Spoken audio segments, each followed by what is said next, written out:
আউযু বিল্লাহি মিনাশ শাইতানির রাজিম। বিসমিল্লাহির রহমানির রহিম। আলহামদুলিল্লাহি ওয়াসসালাতু ওয়াসসালামু আলা রাসূলিল কারীম ওয়া আলা আলিহি ওয়া সাহবিহি আজমাইন, আম্মা বাদ। সকল প্রশংসা মহান রাব্বুল আলামিনের, যিনি আমাদেরকে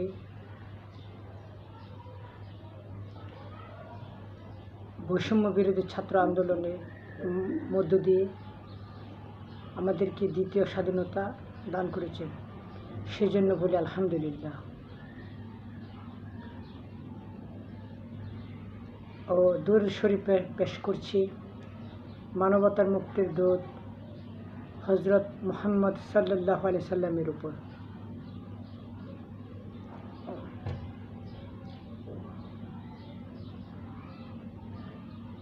শুরুতে স্মরণ করছি বৈষম্য বিরোধী ছাত্র আন্দোলনে যারা শহীদ হয়েছেন ও সহমর্মিতা প্রকাশ করছি যারা এই আন্দোলনে আহত হয়েছেন।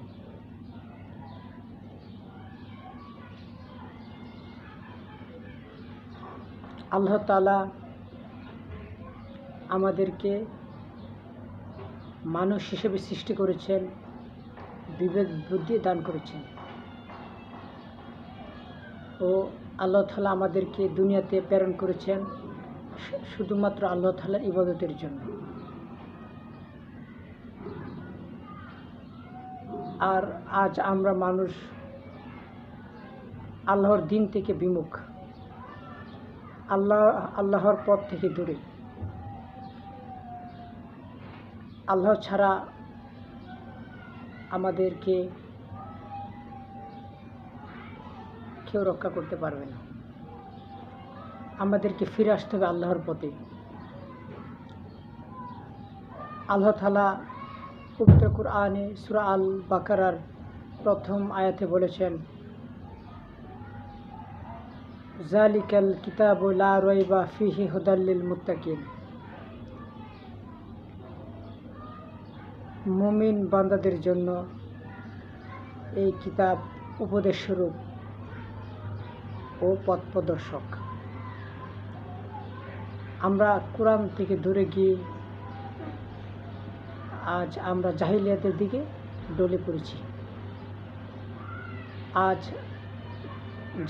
জাহিলিয়াতের রীতিনীতি কার্যকলাপ চতুর্দিকে ছড়িয়ে পড়েছে। সমাজকে, রাষ্ট্রকে, পরিবারকে, সকল ক্ষেত্রকে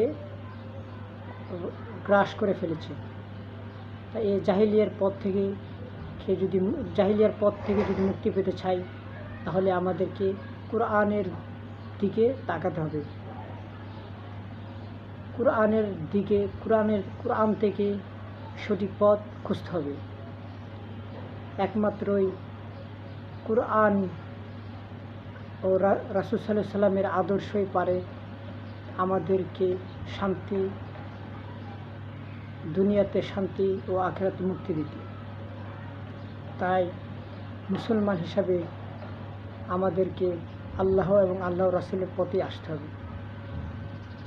আল্লাহ এবং আল্লাহ রাসূল ছাড়া আমরা দুনিয়াতেও শান্তি পাব না, আখিরাতেও মুক্তি পাব না।